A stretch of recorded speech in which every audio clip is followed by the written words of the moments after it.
Hello and welcome to the Unlock Sports Podcast. My name is Harris and I am your host.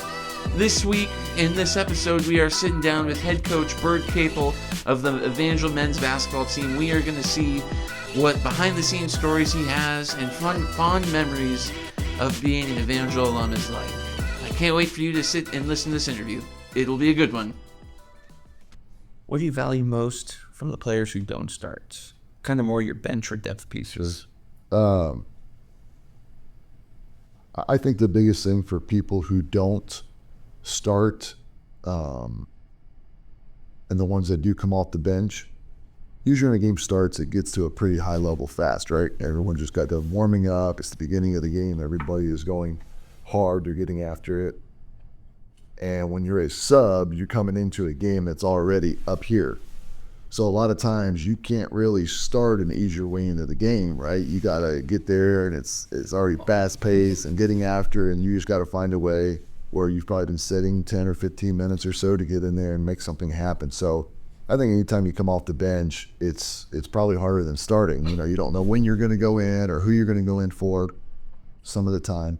And I think those that can find a way to get to that level pretty quick, certainly help. And then, you know, if you go down the bench a little bit for those guys, I mean, you're going to have your bench players that know that they're going to come off the bench, right, and play some minutes, and you have those that may play or may not.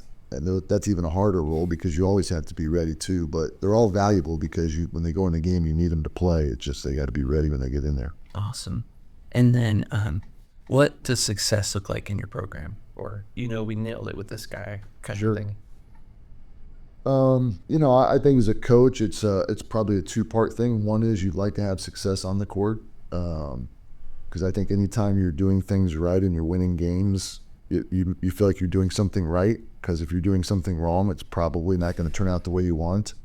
But then I think on the other part of them is just them as people. I mean, the success part is watching them grow and do well, and you hope that however long they're in your program, you know, whether they transferred in or they've been there for 4 or 5 years, that you see them grow and they become better people, you know, spiritually and academically, and, you know, because you don't want to go through your program and all they've done and have you done and not have, you know, winning is important because that's what we want to go out there doing. That's our goal, and we're working hard to do that. But, you know, you don't want kids to go through the program and have become worse people or less disciplined. You know, I would hate for that to happen. I don't think that's happened, but there's a certain level of expectation we want from those guys. And, well, yeah, I think success is two ways, you know, the wins and losses, but also, you know, what kind of people they become.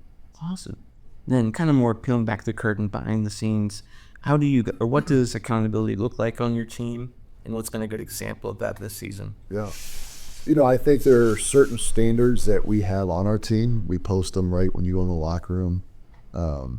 4 things, you know, integrity, excellence, family, and toughness. Those are kind of like our 4 things, and I feel like embodies what we try to do. But I think that's the standard, and so we try to hold everybody to the standard, and the guys know what it is at the beginning. They know it is when we recruit them. You know, hopefully they can, you know, talk about those things when they're done.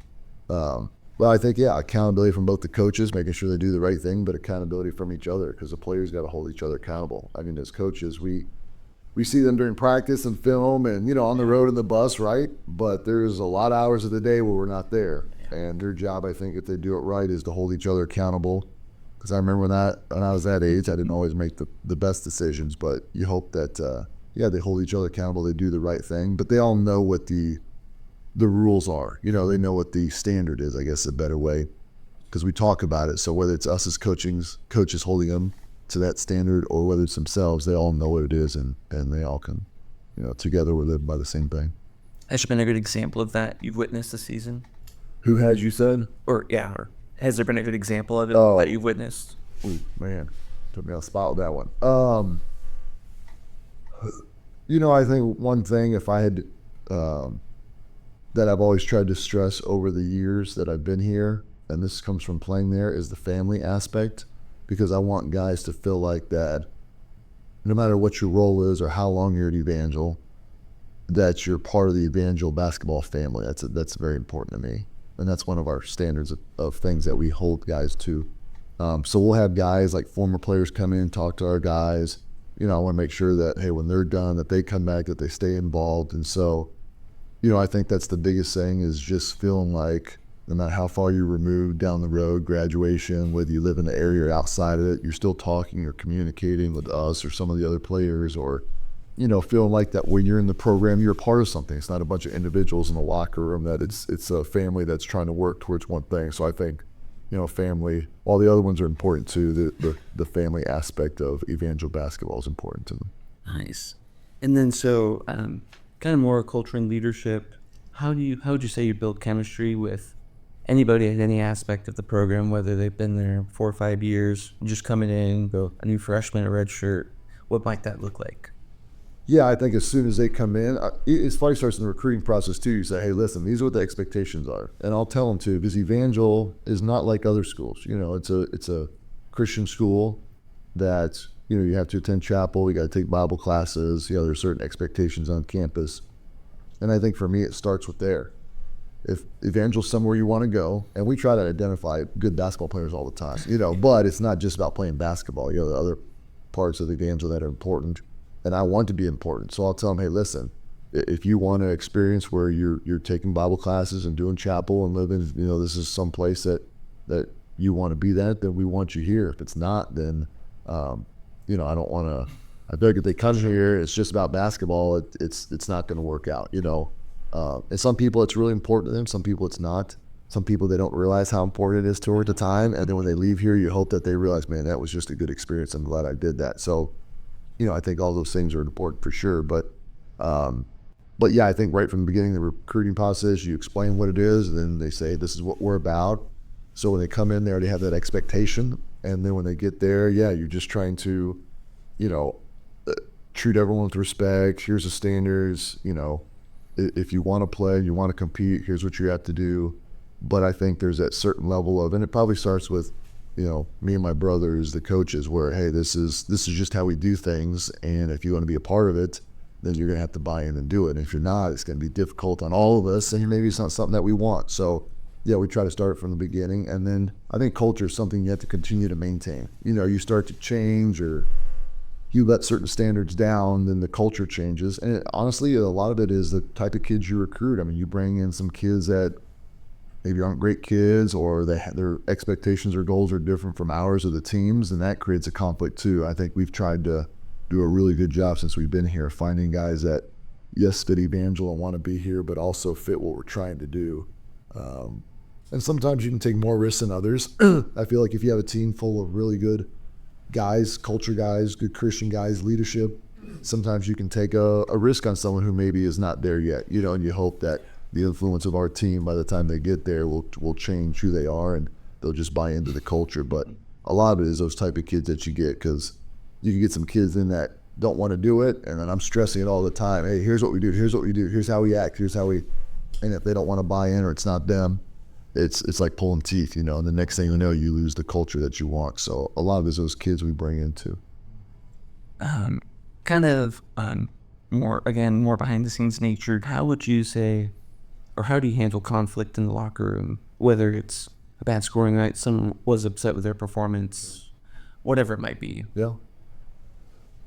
I think as basketball players, everybody, especially ones that are competitive, and you hope that those are the type of kids you're recruiting, that, when guys don't meet the level of their expectation, either in practice or especially in a game, there is a disappointment or frustration or anger, or, I can't make my shots, or I'm not getting enough shots, or my teammates aren't throwing it to me. All those things that creep in there.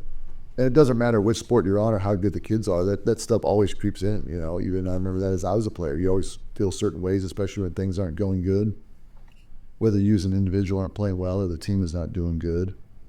But I think there's a couple things that happen. One is that, we tried to help. You're not always going to play the best game you want. I mean, you're going to try, and especially on the offensive end, nobody shoots the ball, at least I hope not on this team, trying to miss, right? Everybody's trying to make it. And if you try to make it, it doesn't go in, which happens sometimes.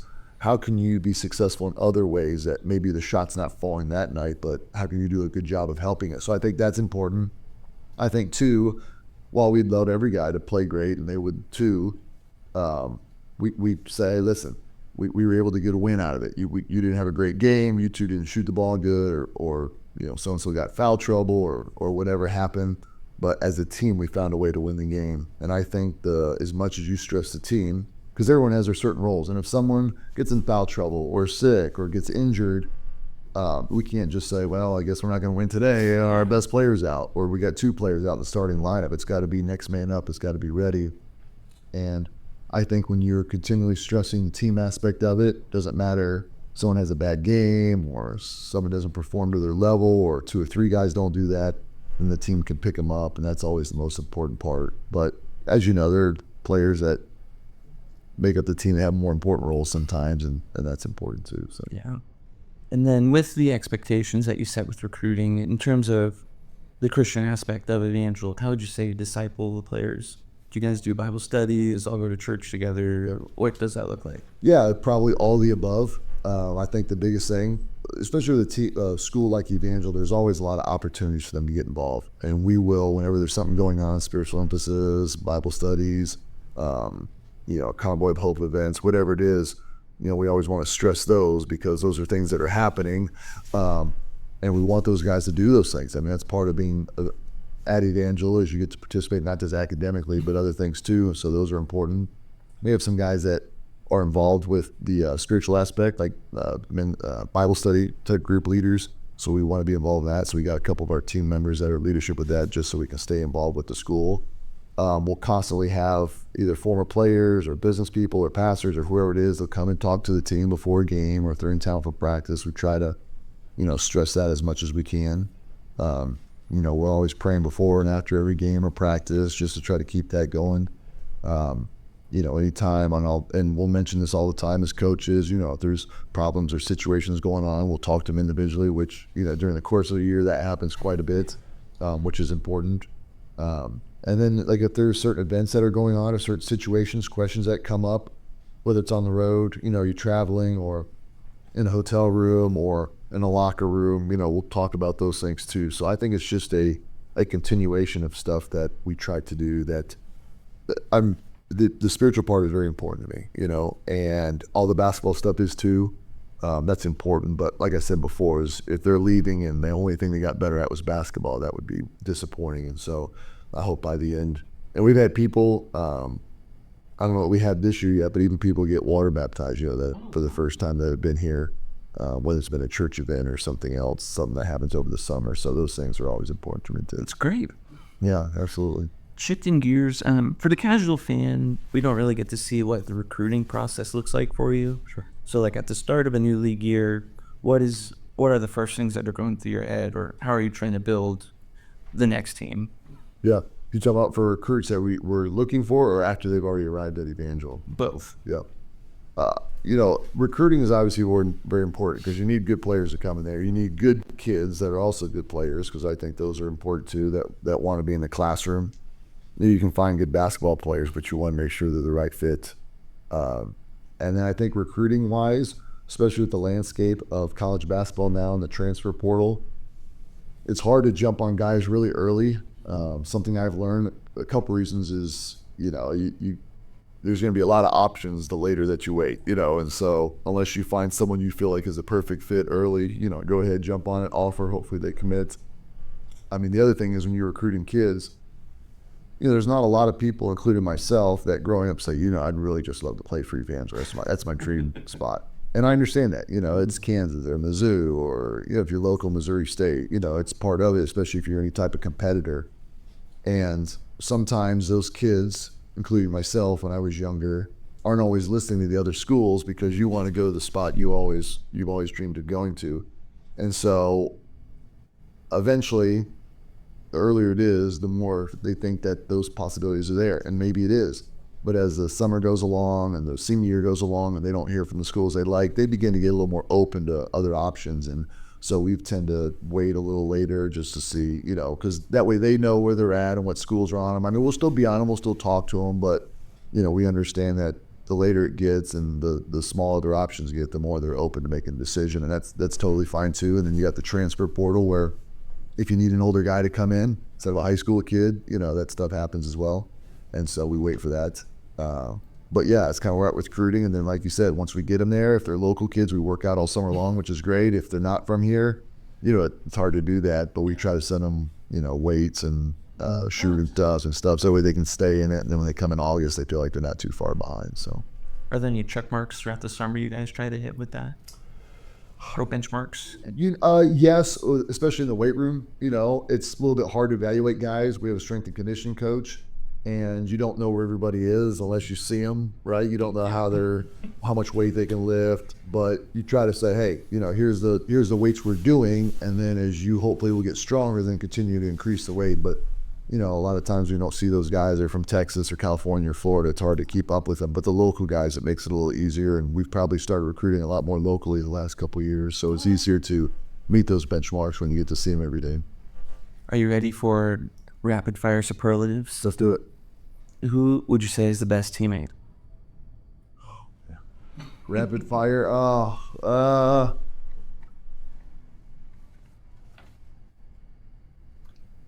don't know. That's a good question. I feel like we've got some good teammates on the team. So to make it one, I don't know who I would pick. Can I skip that one? Yeah. Okay. We got a lot of good ones, so no one sticks out, I guess, in particular. Gotcha. Who would you say is the glue guy? Holds the team together well in rocky situations, per se. Yeah. Man. Probably one of our seniors, maybe like a Garrett Dubalt or a Ty Campbell, guys that have been through it, that tough kids that have been through it and guys know and trust. And then you have some that are good personalities, right, that are off the court, like a Cole Griesmer or a Tommy Pinniger, or, some guys like those that have good personalities that also keep those guys together. Nice. Well, I guess you kind of mentioned already, but the locker room MVP. Who did I mention? Ty and Gert. Oh, yeah, I would. That's probably very similar. A lot of times we don't know who those guys are, right, because we're not always there. But I think especially those leaders being seniors, it's probably one of them. Maybe another guy in there that does a good job that we don't always see. Yeah. Keen comedian. I would say Cole Griesmer, Luke Foster, Caleb Wofford, Dane Foster. Those are probably the... Nice. Who's like the big mood booster who lifts everybody up? Man.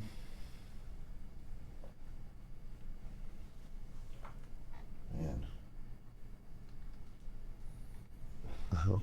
These are good questions. Yeah,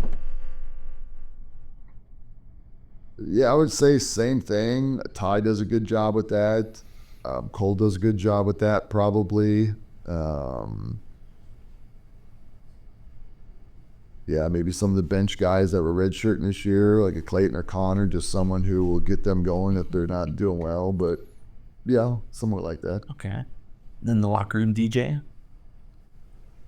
That rotates sometimes. Could be anywhere from Cole to AK to Drew McMillan likes to play his music quite a bit.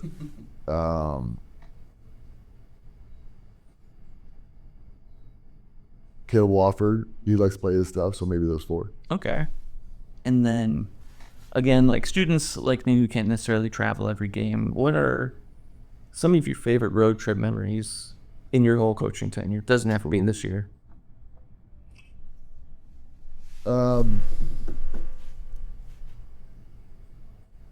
I do feel like anytime you're on the road, that's probably what makes good team chemistry and memories. Like when I go back and I think about my own, it's, sometimes it's like a big game, right? Someone hits a shot or makes a play, so you talk about that one. But a lot of them are always stuff that happens off the court, right? Doing something crazy or,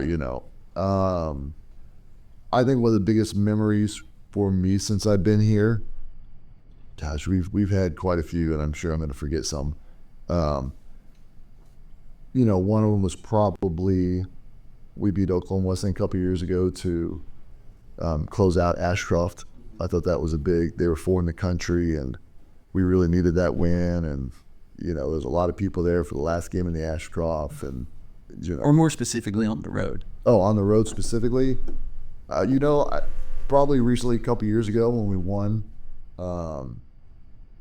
the first 2 rounds of the national tournament, that whole ride back was fun. I mean, music playing, guys laughing. We got a trophy for winning the first 2 rounds, and one of the guys put the trophy in one of the seats in the bus and put a seatbelt on it just to keep it safe and make sure it went back. But that's probably, and we've had all different, whether it's funny or goofy or even sometimes a serious or cry, were those two. But that's probably the most recent one I can think of. It was a fun trip. Do you guys have a go-to restaurant when you're on the road at any particular location? Not really. We do a good job of trying to spread out different experiences. When we stay the night at long trips, we'll try to find a restaurant, that's unusual to that place or place that maybe guys haven't been or that's not around here.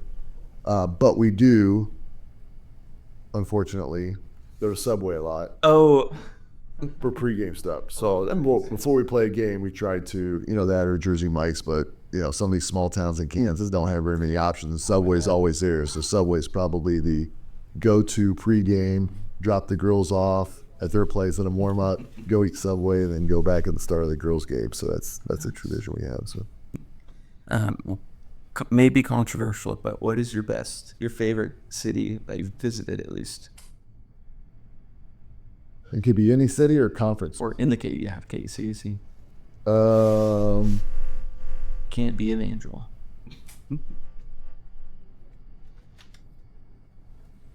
There aren't very many big towns in the KCAC, so it's like, man, we're in the middle of nowhere, Salina's not a bad one because it's a pretty big city. There's a lot of food options, and usually when we go there, we're staying the night the day before, so you go there, eat. Some of these other ones where it's like a 3.5 hour trip. You just go the day of, hang out, and go back. But Salina, being one of the bigger towns and a place we tend to stay at for multiple days, is probably one of the better ones. Nice. Maybe Kansas City. Yeah. Yeah, I don't blame you. Yeah. A little bigger. I enjoy stopping through there on road trips too. What's bad is we played McPherson, and McPherson, Kansas is you think it's small, and it's not. It's not big, but they had a lot of options for food. Moderate. Yeah, it wasn't a bad little place. So we haven't been there a ton because we're new to the conference. So you still try to figure out, but that was a cool stop. Sweet. Then some more questions geared toward you. Yeah. You kind of got to it already, but how did it feel to usher in the AG Financial era compared to the Ashcroft? So I played here a while ago. So I've always enjoyed the Ashcroft, even though it's old or whatever. I had a great experience. The students were awesome. It got loud in there. We won a lot of big games. And then obviously coaching in there, it was fun to be back and do that. But then going over to AG Financial, I'll be honest, did not feel like a home court the first year. Just did not. It felt like we were playing in a place that it was just different. It was bigger, so it felt like that. There were probably less people, right? And it was less loud because it didn't echo at Ashcroft. And it was cool. It's an amazing arena. It's nice. And we've enjoyed it this year. This year it feels like home, But that first year, Settled in. yeah, the first year did not feel like that at all. I made a joke one time because we were losing some games there earlier. I was like, let's just go back to the Ashcroft and play. I don't think anybody would have liked that. But yeah, it's nice and it settled in. But I do like it. It felt much better this year. 2 years ago when we were doing scheduling, we tried to make it a point of playing a lot of games there early. We had a new young team because after that Elite Eight run, we lost a bunch of guys. So we knew we needed to make a little more home games, and it was a new arena, so it was a chance to play. And then when you play like 7 of 8 at home at that place, it didn't feel like home. It was like, man, we should have gone on the road. But it's been fun. It's a really nice place. When it gets full, it's got a great atmosphere. So I've really enjoyed being in the arena, and it's been a blessing for sure. So, as someone who knows your story a little bit better, Jackson, your brother's your assistant coach. What was that hiring process like? Did you guys go in knowing you'd be a duo, or was he your first guy up? Yeah, he played here, and I actually coached him as a GA, and then a second or third assistant, whatever it was at the time. And he went over, played professionally overseas for about 10 years, and then I was getting involved with coaching. It's something I wanted to do. And we always had kind of talked about if we ever got a job, one of us did, that the other would want to go with it, like we would both do it. And I don't think neither one of us really felt like Evangel was going to be the spot, because it wasn't someplace I had on my radar to come back to. And he didn't know what he was going to fish playing, and if the coaching was something he was really, really going to do. And it just kind of worked out that way. Coach Jenkins had retired. I was already here as a volunteer, just kind of helping out. And he just got done playing, and it started getting to coaching a little bit. It was just kind of a natural fit. But yeah, we just always maybe knew that was going to happen. We just didn't know when or where. Yeah, and it just so happened to be here, I guess. Has the brother rivalry come out in practice at all? Like, if someone draws up two opposing plays, try it out, one-on-one games, whatever that may look like. Yeah.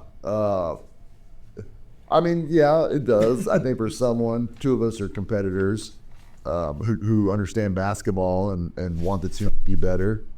And yeah, there are times, maybe not on the floor, but just in the offices trying to figure out what we need to do. And, if he has an opinion that's different from mine, how do we work that out?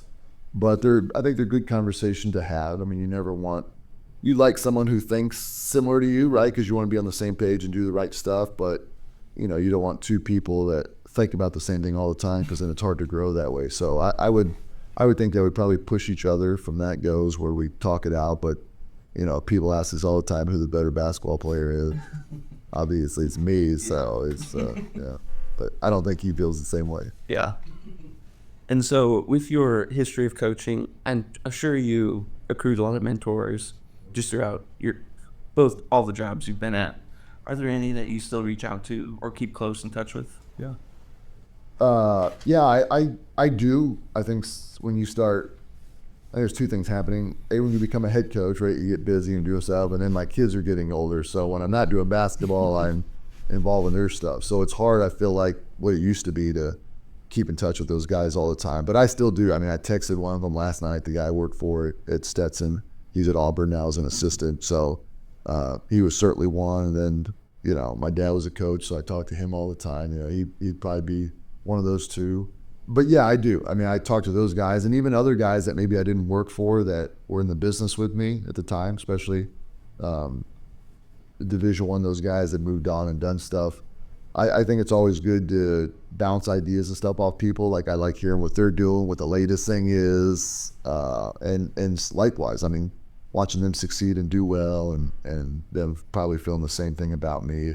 But I do try to, for sure. I'm probably not great at always calling and texting, like I should, but I do try to keep up as much as I can.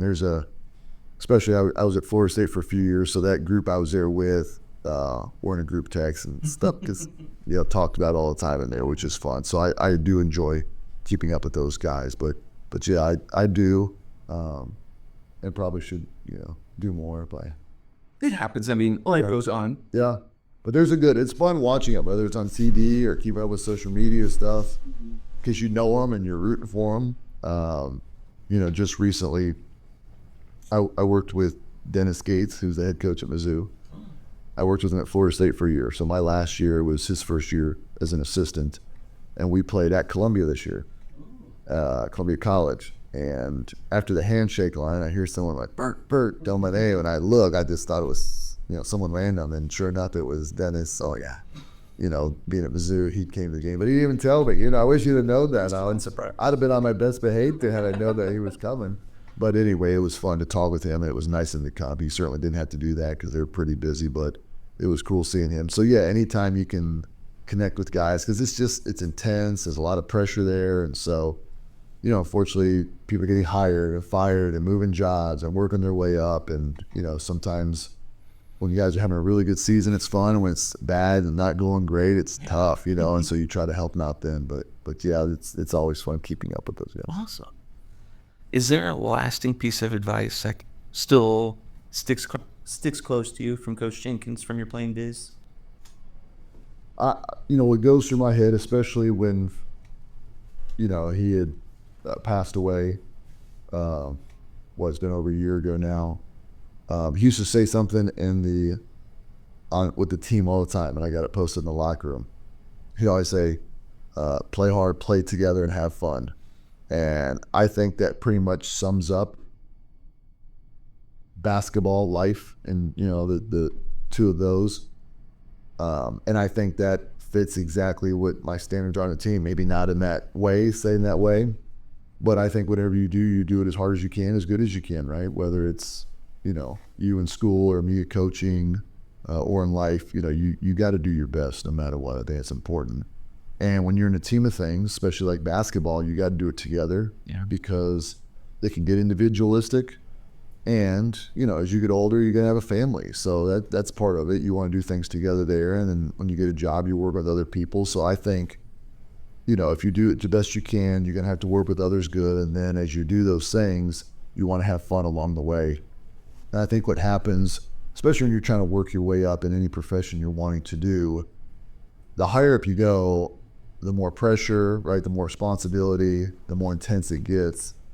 And a lot of times we pick what we want to do, as a profession, because it's something we like and have fun, right? I think just same way with the major you picked and the area you want to go into, and the same with me. Like, it's fun. That's why we're doing it. We didn't pick it. But along the way, it starts to not get fun, right? Because now you're in charge of people, you're getting paid more money, so now you got more responsibilities.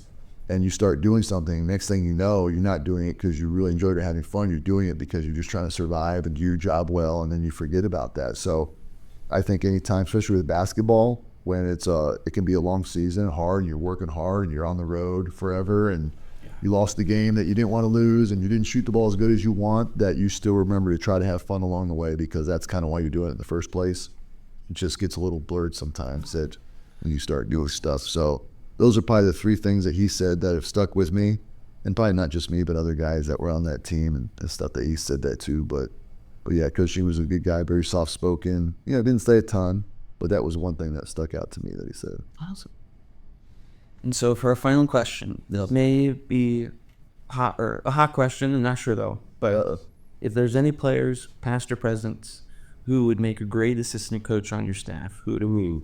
Like currently, or have ever? Ever. Man.